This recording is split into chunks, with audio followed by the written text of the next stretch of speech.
3 years ago, I was sitting in a parking lot, unable to get out of my car. My heart was racing. My hands were shaking. I could hear my own heartbeat in my ears. And the terrifying part? Nothing had even happened. I wasn't in danger. I hadn't received bad news. I was just existing. And my body had decided that existing was a threat. If you've ever felt that sudden wave of dread, that tight chest, that I can't breathe properly feeling, then stay with me, because what I'm about to share with you today changed everything for me. And I'm not talking about deep breathing videos that tell you to just relax. I'm not talking about expensive therapy techniques you need a degree to understand. I'm talking about 5 specific things you can do in under 5 minutes each to physically signal to your body, you are safe, you can stand down. And by the end of this video, you'll understand exactly why your nervous system goes into chaos in the first place, and how to become the one who's in control of it. Welcome to Inner Peace Guide. Let's get into it.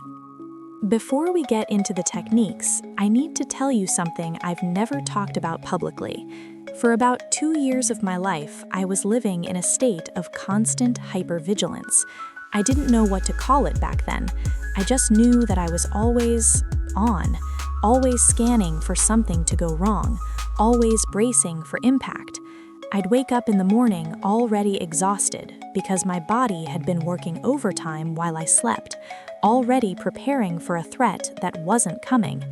I snapped at people I loved. I avoided situations that felt overwhelming. I convinced myself I was just a stressed person and that this was normal. But here's what nobody told me. What I was experiencing wasn't a character flaw. It wasn't weakness. It wasn't just anxiety. It was my nervous system, doing exactly what it was designed to do. It just didn't know how to stop. The moment I understood that, everything shifted. Because when you understand the mechanism, you can interrupt it. So before we get to the 5 techniques, let me give you a 60-second science lesson that makes all of this make sense. Your nervous system has 2 main modes. Think of them like 2 different characters living inside you. Character number 1, the alarm. This is your sympathetic nervous system. When it activates, it floods your body with adrenaline and cortisol. Your heart speeds up, your breathing gets shallow, your muscles tighten, blood rushes away from your organs and into your limbs, because evolutionarily you needed to either run or fight. This is the fight or flight response, and it saved our ancestors from lions. Character number 2, the protector. This is your parasympathetic nervous system. When this one is active, your heart rate drops, your digestion works properly, your mind gets clearer, you feel safe. This is the rest and digest mode. Here's the problem most of us have today.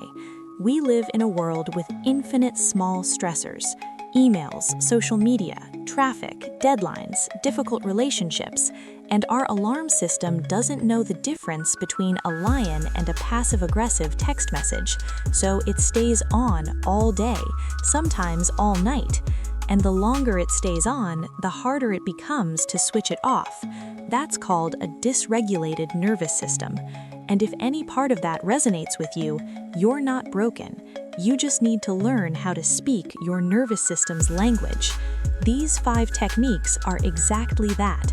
They're signals, messages your body actually understands. Let's get into number 1. Number 1 is called the physiological sigh, and this is the one technique I want you to memorize before you leave this video, because neuroscientists at Stanford have called it the fastest known way to reduce stress in real time. Here's how it works.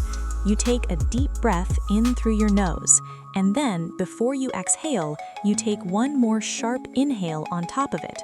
So it's inhale, then sniff. Then one long, slow exhale through your mouth. That double inhale fully inflates the air sacs in your lungs, which stimulates the vagus nerve, which directly activates your parasympathetic nervous system. Translation, it physically flips your nervous system from alarm mode to calm mode in seconds. You've actually done this naturally before. It's that involuntary shudder breath you take when you've been crying for a while. Your body does it automatically to reset. Now you can do it on purpose. Do it with me right now.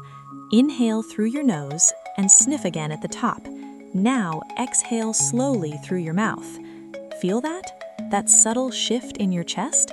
That's your nervous system responding. Do this 2 to 3 times whenever you feel the anxiety rising. You don't need to leave the room. You don't need a mat or an app, just your breath.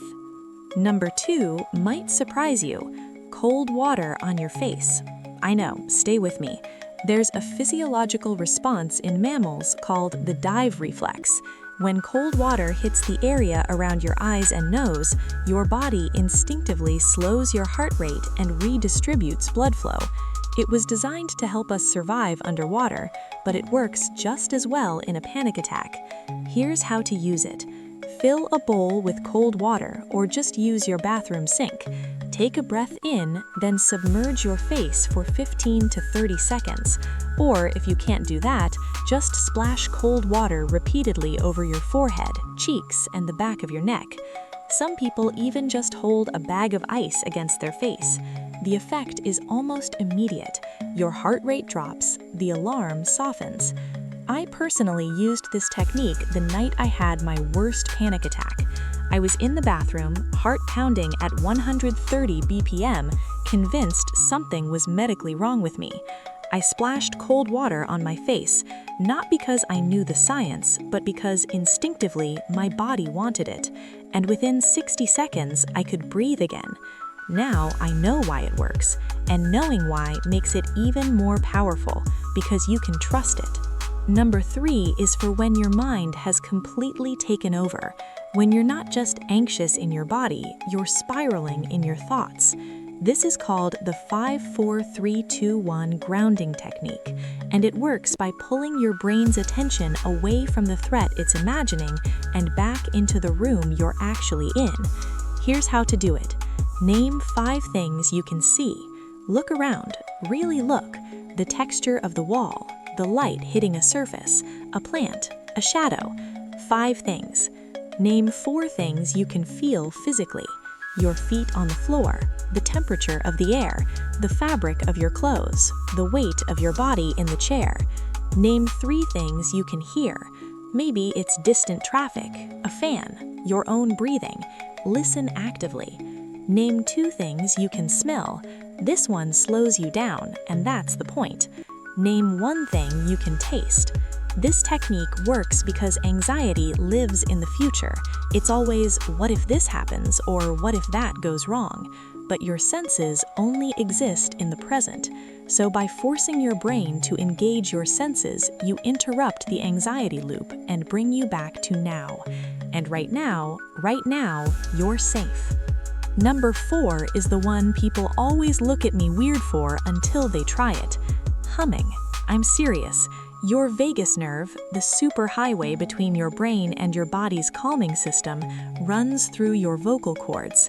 When you hum, sing, chant, or even gargle, you physically vibrate the vagus nerve, and that vibration sends a direct signal to your parasympathetic system.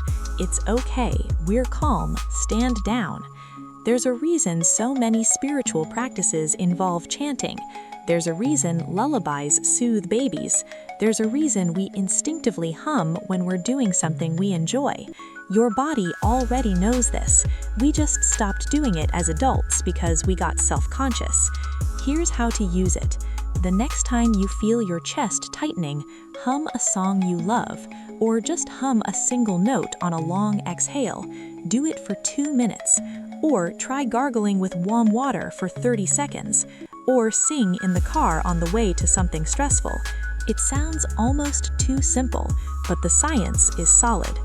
I started humming every morning while making tea, not for any mystical reason, just because someone told me to try it. And I noticed I was arriving at my mornings differently, calmer, less braced. Small things, consistent things. That's how nervous system regulation actually works. Number 5 is one that comes from trauma therapy, specifically a technique used in something called EMDR, eye movement desensitization and reprocessing. But you don't need a therapist to access this one simple version of it. It's called the butterfly hug. Here's what you do. Cross your arms over your chest like you're hugging yourself. Place each hand on the opposite shoulder or upper arm, then slowly and alternately tap your left side, left, right. Do this slowly, about 1 tap per second. While you're doing it, breathe slowly and focus on something neutral or calming, a color you like, a safe place in your memory, even just the rhythm of the tapping itself. The alternating left-right stimulation activates both hemispheres of your brain simultaneously, and this helps process and release emotional activation stored in the nervous system. It's used with trauma survivors. It's used with children. And it's something you can do in a bathroom stall before a big meeting, on a plane when anxiety hits at 30,000 feet, or lying in bed at 2 a.m. when your brain won't stop. I want you to try this tonight, not because something is wrong, but because practicing nervous system regulation when you're calm makes it available to you when you're not. So we've covered 5 techniques: the physiological sigh for immediate reset, cold water for activating the dive reflex, 5-4-3-2-1 grounding for when your mind is spiraling, humming for stimulating the vagus nerve, and the butterfly hug for full-body bilateral calming. But here's the lesson that ties all of this together, and it's the most important thing I'll say in this entire video. Your nervous system is not your enemy. It is trying to protect you with everything it has. The problem is that most of us were never taught how to communicate back to it. We were taught to push through, to toughen up, to ignore the signals until they became impossible to ignore. And so the nervous system, like any system that goes unchecked, got louder, more reactive, more desperate. Regulating your nervous system isn't about suppressing your emotions. It's about earning the trust of your own body. It's telling it through action, through your breath, through your senses, through movement and sound. I hear you. I've got us. We're okay. And over time, with practice, that alarm starts to quiet, not because the world gets less stressful, but because you become someone your nervous system trusts. If this video helped you, even a little, I want you to do one thing. Save it.